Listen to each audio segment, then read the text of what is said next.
Lachen macht das Leben schön.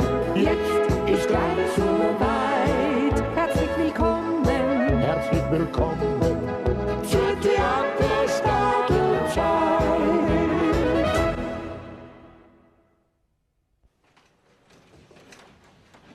Guten Morgen, Annelies. Lampert, jetzt hast du mich so erschrocken, dass man da vorne davon ist. Komm, lass mir fadeln, das kann ich besser. Ja, das hab ich gemerkt. Kaum bin ich 5 Monate im Haus und schon bin ich Reizt dich? rein. Wenn's die reut, dann nehme ich alles wieder zurück, was geschehen ist. Soll ich? Nein, Lampert, das war schade. Du, bei mir ist gar nicht mehr so wohl, seit die Mutter so misstrauisch ist. Ich meine, allerweil, ich muss was da gefragt haben wegen dem Testament. Früher oder später wird sie es da fragen müssen. Naja, bis jetzt weißt du ja noch nichts gewiss. Ich meine allerweil nur, dass du der Erbe vom Hof wirst. Da wird sie allerdings eine schwere Enttäuschung erleben. Meinst du, dass ich ihr dann schlecht bin, als Schwiegersohn? Mir ganz gewiss nicht und das weißt du und das ist die Hauptsache. Es ist schon eine vertraute Welt. Jetzt bin ich der einzige Sohn vom Feichtenbauern und doch der ärmste Bursche im ganzen Tal. Ja, früher war es mir ja gleich gewesen.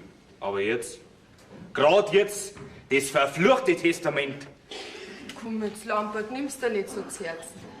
Schau, ich suche kein Geld und ich suche keinen Hof. Du allein reichst mir schon. Ja, und das andere, das kann sich schon noch geben. Dein Vater, der lebt hoffentlich noch recht lang. Ich weiß nicht.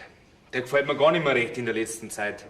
Ja, und wenn er mal nicht mehr ist, Ja. dann kann ich zusammenpacken und gehen. Okay, schau, dann tu halt ich nähen und du gehst ins Sägewerk. Du wirst sehen, wie gut das uns geht. Vielleicht gewinnt der Vater den Prozess mit der Breitwiesen doch. Dann könnten wir uns ein kleines Anwesen kaufen. Ja, geht's gut, das Recht geht's nicht, ist auch gleich. Bist so viel gut mit mir, Annelies. Meiner Lebtag habe ich nicht viel gespürt von der Liebe. Ja, Mutter habe ich keine gehabt. Okay, du wirst keine Mutter gehabt haben. Ja, freilich habe ich eine Mutter gehabt. Aber an dem Tag, wie ich auf die Welt gekommen bin, hat sie sterben müssen. Ja, schon in der Schule haben sie mir der Sündenbur zu mir gesagt. Und so bin ich allein geblieben.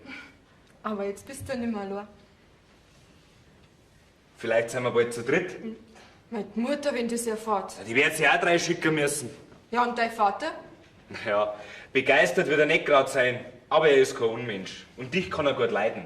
Bis sein Sonnenstrahl, hat er neulich gesagt. Lass gehen, wie es geht. Auf die Weise wissen wir wenigstens, dass wir nicht mehr auseinanderkommen mit zwei. Und du bist mir wirklich gar nicht bess? Ich dir besser sei. Geh, du bist doch mein liebes Mädel. Du kannst ja nichts dafür. Ich nehme alles auf mich. Du hast den Stall rausgekommen. Der Metzger ist da wegen dem Stierkaibe. Ja, ich komm schon. Bist jetzt du noch nicht fertig mit dem Gewand? Bloß noch ein paar Stich. 4 Tage hast jetzt schon das Gewand hin. Die Grammerin wartet schon lang drauf. Ja, aber natürlich. Wenn man die ganze Zeit gestört wird, dann ist es kein Wunder, wenn man nicht fertig wird. Ich hab's ja gleich. Ich hab dir so aufgetragen, du möchtest mit Lampert reden und fragen, wann es der Alt endlich einmal einen Hof übergibt oder was überhaupt ist mit der Erbschaft. Aber das bekümmert dich scheint's gar nicht. Und warum sie im ganzen Ort einen Testamentsbauern heißen, das hast du auch noch nicht rausgekriegt. Na? Und was ist denn das für ein Prozess, den der Bauer morgen mit seiner Schwester führt? Ja, also so viel ich gehört hab, zwingst der Breitwiesen. Ja, der Bauer möcht's verkaufen und das Geld wohl an Lampert geben. So? Für was braucht denn der Geld, wenn er sowieso einen Hof erbt? Ja, und wenn der Alt schon verkaufen will, was hat ihm dann da seine Schwester drei zu reden? Die Wiesen gehört doch ihm, oder nicht? Ja, so viel weiß schon. Na also, was hat dann seine Schwester ihr Nasen stecken? Oder ist sie am Ende Mitbesitzerin? Also die Geschichte gefällt mir nicht. Und wenn ich das gewusst hätte, dass da am Feichtenhof so wiegelwagel zugeht, dann hätte er die gleich gar nicht daher geholt. Du, dass der Lampert heute noch mit dem Bauern redet. Ich will jetzt endlich einmal wissen, wie ich dran bin. Ja, ist schon recht, ich geh jetzt zur Grammer ins Gewand probieren. Ich muss dahinter kommen. Ich glaube, es ist höchste Zeit. Das Dirndl ist so merkwürdig. So ein Luder, mein Lieber.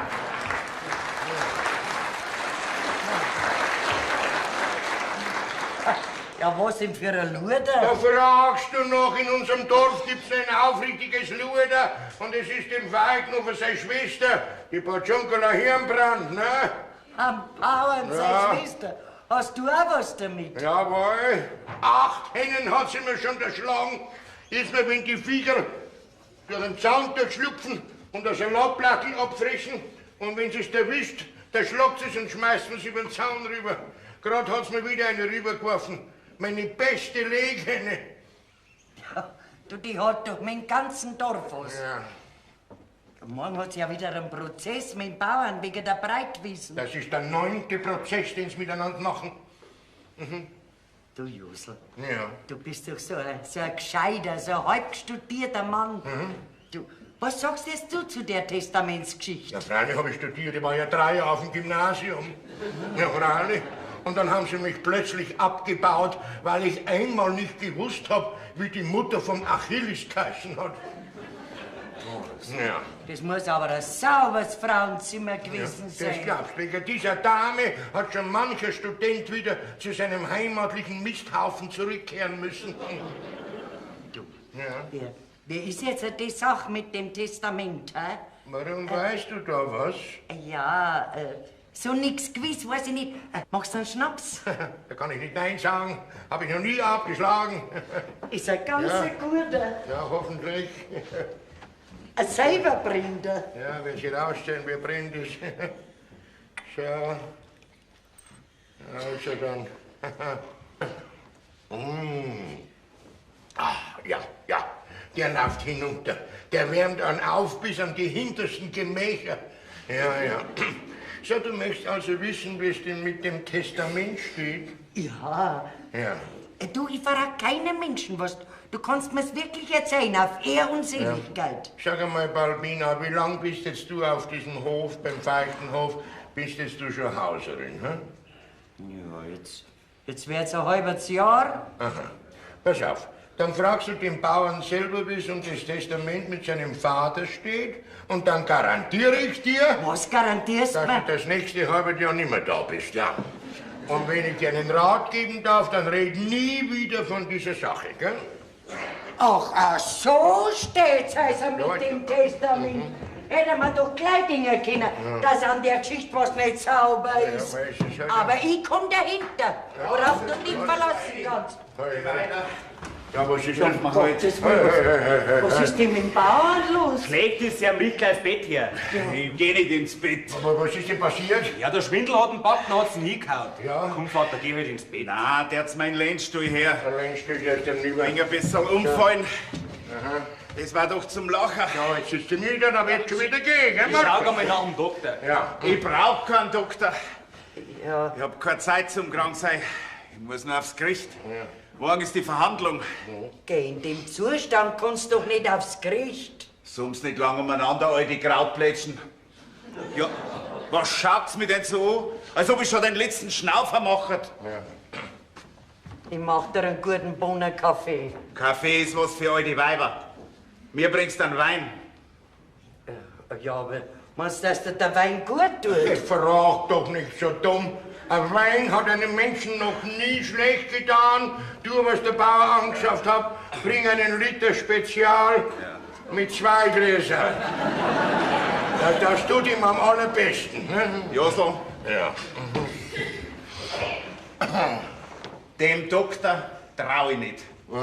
Der hat was gesagt vom Spital und vom Operieren. Um Gottes Willen. Markus, lass dich nicht operieren. Du kannst ohne Operation auch kaputt werden. Ja, ja. Außerdem wird sich deine Schwester nur freuen. Um was das Geld kostet, diese Operation. Mindestens 6.000 Mark. Ja, ja, da sind die Beerdigungskosten auch dabei, ja. Was? Ja, das darf deiner Schwester so passen. Zuerst wirst operiert und dann bist du RIP. RIP? Ja. Was heißt denn das? Das steht auf deinem Grabstein dann drauf. Und heißt auf Deutsch, Rutsch ins Paradies. Was gibt's denn Neues, Josel? Ein Hähner hat's mir wieder erschlagen. Kannst du nicht den Garaus machen, Ja. der Kanaili. Ja, So ja. was bist du da so, ein Ja, Paragraphenjacke? ja, das ist nicht so einfach, mein lieber Markus. Da schau mal her, da pass mal auf. Was? Da heißt Paragraph 636, die Besitzer von Hunden sind verhalten, ihre Tiere so zu verwahren, dass sie am Eigentum anderer Personen keinen Schaden verursachen können. Ne? Ja. Das sind Hund Ja. und nicht Hähner. Ja, aber in der Beziehung sind Hund und Hähner gleich. Ne? Ja. Da musst du deine Hähner am Maulkorb umhängen. Ob sie mir's erschlagen darf, das ist die Frage, das weiß ich eben nicht. Und darum haben wir gedacht, nachdem du doch morgen auf dem Krieg bist, ob du dich nicht deswegen ein bisschen erkundigen könntest. Ne? Ja, das kann ich schon machen. Ja. Wenn das übermorgen ausgewirrt. Ja. Ah. Schau, jetzt schenk ein. Ja. Wahrscheinlich. Er ist sowieso wieder alles verlieren. Ja, nein, du weißt, hallo, komm. So, jetzt schenk. Ja. Was heißt denn, du wirst ja gewinnen, du musst gewinnen. Wetten? Na, wetten tue ich nicht, aber schwören könnte. Ich hab keine Hoffnung. Was habe ich nicht schon alles probiert? Adoptieren, legitimieren, das Testament anfochten. Alles für nix und wieder nix. Wenn ich das Geld hätte, was die Advokaten eingeschoben haben, dann war der Bub nicht mehr arm. Ja. Jetzt besser auf die Sparkasse dran. Du, Markus, ich hätte wieder einen neuen Kniff. Was? Na, was wird denn das schon wieder sein? Sehr interessant, pass auf, da ist ein neues Gesetz rausgekommen wegen der außerehelichen, unehelichen Kinder. Und da heißt es, warte mal, da haben wir extra da schon her, da steht's, da pass auf. Diese werden jetzt in vielen Beziehungen, insbesondere in vermögensrechtlicher Hinsicht, den ehelichen Kindern gleichgestellt. Ne? Ja, das hat schon Hand und Fuß. Aber du kennst das Testament von meinem Vater. Sollte mein Sohn Markus und so weiter ohne eheliche Nachkommenschaft, nein, du weißt schon, wie schön das noch wird. Ja, vielleicht lass sie doch irgendwas machen. Ne? Nein, da habe ich keine Hoffnung. Ich habe in der Sache schon so viele Enttäuschungen erlebt.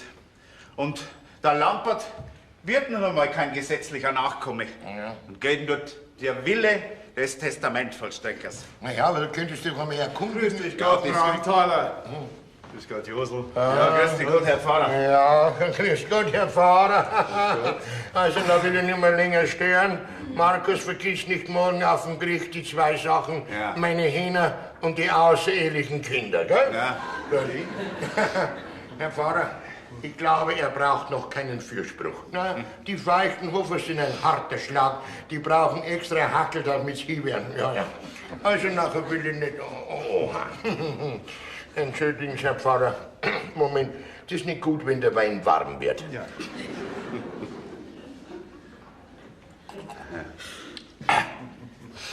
Wenn er warm wird, kann er leicht kaputt gehen. So. Ja,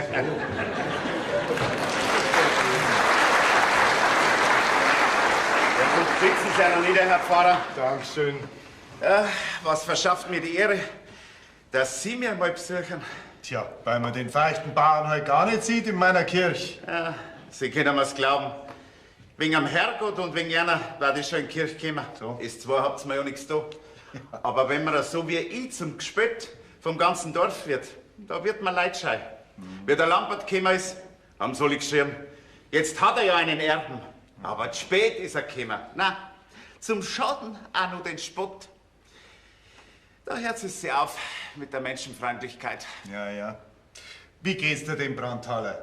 Ich hab gehört, dir ist ein Unfall zugestoßen. Aber jetzt sehe ich, dass es gar nicht so schlimm ist. Wer hat's denn da schon wieder so eilig gehabt, Ihnen das zu vermelden? Ach, ich war gerade selber in der Nähe. Und da hat mir jemand, der es gesehen hat, mitgeteilt, dass du gestürzt bist. Naja, und weil man nicht wissen kann, wollte ich heute mal nachschauen. Aber jetzt sehe ich, dass von einer Gefahr gar keine Rede ist. Soll ich Ihnen sagen, wer Ihnen gesagt hat, dass Sie mich besuchen sollen? Aber das ist ja jetzt nebensächlich. Die Hauptsache ist doch, dass dir nichts von Bedeutung fehlt. Ja, es ist niemand anderer als meine eigene Schwester. Naja, sie hat sicherlich nicht schlecht gemeint. Nicht schlecht gemeint, da haben wir es ja schon. Meine Schwester kümmert sich seit Neuestem um mein Seelenheil. Weil sie weiß, dass 2/3 von meinen Sünden auf ihr Konto gingen. Aber sie hat ja weiter nichts gesagt, als dass dir schlecht geworden ist. Sie kann schon gar nicht mehr erwarten, bis sie auf dem letzten Loch pfeifen. Aber den Gefallen tue ich ihr nicht. Die ist nämlich die einzige, die einen Nutzen hat, wenn ich nicht mehr am Leben bin. Im Testament von meinem Vater heißt's... Aber Brandthaler, ich weiß nichts von den Geschichten. Ja. Ich bin ja erst ein Jahr hier und habe mich im Allgemeinen nicht um diese Dinge gekümmert. Dann will ich Ihnen sagen, warum ich bei meinen Mitbürgern und besonders bei meiner Schwester unten durch bin. Reg dich nicht auf, Brandthaler. Das schadet dir nur. Du weißt was, ich komme ein andermal, ja? Na, Herr Pfarrer, bleiben Sie noch da. Mir ist es schon recht, dass die Geschichte mal hören, wie das zugegangen ist. Wir waren nur 2 Kinder, Bartschunkula und ich. Bartschunkula war ein paar Jahre jünger wie ich und ich bin früh in die Wetten ausgekommen. Und wie ich wieder heimgekommen bin, hat der Vater gesagt, Bub, jetzt war's Zeit, dass du heiratst. Hab doch noch so viel Zeit. Ich bin alt, hat er gesagt, und ich will noch erleben, dass was Lebendiges da umeinander hupft am Hof. Hab doch noch Zeit. Hab mich in keine ernsthafte Liebschaft einlassen. So. Ein Hof ohne Erben, hat er gesagt, das ist wie ein Baum ohne Äst. Tu mir den Gefallen, Bub, und schaut dir um ein Weib. Das hat doch noch Zeit, mir pressiert's nicht und dann sind wieder ein paar Jahre vergangen. Und vor allem ist er gekommen und hat gesagt, also, wenn du nicht heiraten willst, dann weiß ich ein Mittel, dich dazu zu zwingen. So? Und damals hat er das Testament gemacht. Aha. Aber ich habe von dem ganzen Testament nichts gewusst. Auf einmal hat mich doch die Liebe gepackt. Zu der Kirchlerzenz von Oberndorf. Sie war mir das Liebste auf der Welt. Ich habe noch nie einen Menschen so gern gehabt wie das Mädel. Aber auf einmal wird die Zensi ganz anders. Sie will nichts mehr von mir wissen. Und dann ist die Geschichte auseinandergegangen. Sie hat dann den Hirschenwirt von Klameck geheiratet. Und wissen Sie, wer mich bei der Zensi hinausbissen hat? Na, wahrscheinlich der Hirschenwirt von Klameck. Weit gefällt. Meine eigene Schwester hat mich hinausbissen. Nein. Die Zensi hat mir später einmal eingestanden. Meine Schwester hat mich nur schlecht gemacht bei ihr. Wär ein Trinker und ein boshafter Kerl und hätte ein paar ungute Weibergeschichten gehabt und so weiter. Von da weg haben die Weibsbilder von mir Ruhe gehabt. Aber der Vater hat natürlich drängt. Ich sollte heiraten. Es gibt doch noch andere Mädel. Tja. Aber ich wollte von der ganzen Geschichte nichts mehr wissen. Ja. Und dann hat mich die ganze Sache mit der Zensi so verdrossen. Und wenn er wieder mit einer gekommen ist und wollte mir's einreden und ich hab verneint, dann hat er nur spöttisch gelacht und gesagt, wirst schon noch gescheiter werden. Na, hab ich gesagt, mich kriegt keine mehr drauf. Dann stirbt der Vater. Und jetzt kommt das Beste. Das Testament. Na, du hast doch alles geerbt. Ja, von wegen. Jetzt will ich einer sagen, wie der Wortlaut des Testaments von meinem Vater heißt. Ich vermache mein gesamtes Anwesen, wie es liegt und steht, meinem Sohn Markus. Na also? Ja, jetzt kommt's erst. Sollte er jedoch ohne gesetzlichen Leibeserben bzw. ohne eheliche Nachkommenschaft sterben, dann geht das gesamte Anwesen nach seinem Tode an meine Tochter Porciuncula und deren gesetzliche Nachkommenschaft über. Ach, so ist das. Ja. Naja, die Geschichte ist allerdings nicht ganz sauber, aber immerhin. Jetzt hab ich auch begriffen, warum die Porciuncula gegen die Geschichte mit der Zensi und mir war. Sie hat von dem Testament gewusst. So. Sie hat immer in unsere Kisten und Truhen umeinander geschnüffelt. Was? Das ist ja kaum zu glauben. Sie hat mir's im Zorn einmal ins Gesicht geschrieben, wie ich im Schlamassel dringesteckt bin. Sie hätte ja als einzige einen Nutzen gehabt, wenn ich ledig bleib. Ja, ja. Aus Trotz habe ich ein paar Jahre später geheiratet. Und wie es der Teufel haben will, unsere Ehe ist kinderlos geblieben. Die ganze Heiraterei war umsonst. 2 Jahre später habe ich mein Weib begraben. Und dann war ich wieder allein, ohne Kind, ohne gesetzliche Nachkommenschaft. Ach du meine Güte. Na, da hast allerdings Pech gehabt. Ja, das Pech kommt erst. Warum ich zum Gespött vom ganzen Dorf und warum ich zum Testamentsbauern geworden bin. Ja. Jetzt passen Sie auf. So 2 Jahre nach dem Tod von meiner Frau habe ich mir eine Magd ins Haus genommen. Sie war ein braves und arbeitsames Geschöpf. Und wie es jetzt schon so geht. Und man ist halt auch nur ein Mensch. Ach, ja. Und in meiner Wut und meinem Zorn auf die ganze Welt. Ja, brauchst nicht weiterreden. Ich kenne mich schon aus. Im Zorn hast du dann mit der Magd ein Kind auf die Welt gesetzt. Naja, die Sache ist zwar nicht ganz sauber. Nicht ganz sauber? Das ist nur so eine Redensart von mir. Ja. Und dann ist der Lampert gekommen. Ja. Jetzt hätten sie den Spott und den Hallo im ganzen Dorf hören müssen. Ich habe mir zeitweise überhaupt nicht mehr aus dem Haus traut. Die Ehe kinderlos. Und dann ein uneheliches Kind mit einer Magd. Was sagen Sie jetzt zu der Geschichte? Ja, aber du hättest diese Person doch heiraten und das Kind legitimieren können. Ja, das hätte ich schon machen können. Ja. Aber das arme Geschöpf ist mir ja an dem Tag gestorben, wo der Bub auf die Welt gekommen ist. Ach, mein Gott. Naja, in so einem Fall sollte man heute früher heiraten. Ich habe von der ganzen Sache nichts gemerkt. Sie hat sich nichts zusammengetraut und wie ich draufgekommen bin, was los ist, da war es eigentlich schon höchste Zeit. Wir haben das Aufgebot schon bestellt gehabt. Da stürzt's mir ein paar Tage vor der Hochzeit über die Stirn. Ach. Ein Blutsturz, das Kind war da und das arme Geschöpf hat nur noch ein paar Stunden zum Leben gehabt. Tja, das war ein schlimmes Malheur, ja. Jetzt bin ich da gestanden mit meinem Baby, mit meinem ganz ungesetzlichen Leibeserben, denn ohne Mutter hat der Bub keinen Anspruch. Ich hätte noch mal heiraten können, aber das hat mich verdrossen. Dann hat mir auch das Bier wieder erbarmt. Was sagen Sie jetzt zu der ganzen Sache? Ja, ich meine, die Sache ist zwar nicht ganz sauber, aber immerhin. Was heißt nicht ganz sauber? Das ist nur so eine Redensart von mir. Und wenn ich jetzt die Augen zumache, dann sitzt sie meine Schwester da einer und erbt alles. Und der Bub kann schauen, dass er als Knecht irgendwo bei einem Bauern unterkommt. Ja, kannst denn gar nichts tun für den Lampert? Was hab ich nicht alles probiert? Aber ohne Mutter hat der Bub kein Recht und keinen Anspruch. Und im Testament steht gesetzliche Nachkommenschaft. Da tut mir der Bursch aber wirklich leid. Vor ein paar Wochen wollte ich die große Breitwiesen verkaufen. Ja. Damit ich wenigstens ein bisschen was auf der Hand hab für den Buben. Meine Schwester hat's rausgekriegt. Und schon sind wir wieder beim Gericht. Schon gibt's wieder einen Prozess. Es muss alles so bleiben, wie es liegt und steht. Es darf nichts verkauft werden. Und gelten dort der Stand am Todestag von meinem Vater. Na, da bist du aber ganz schön in der Zwickmühle. Ist der Prozess schon entschieden? Na, morgen ist die Verhandlung.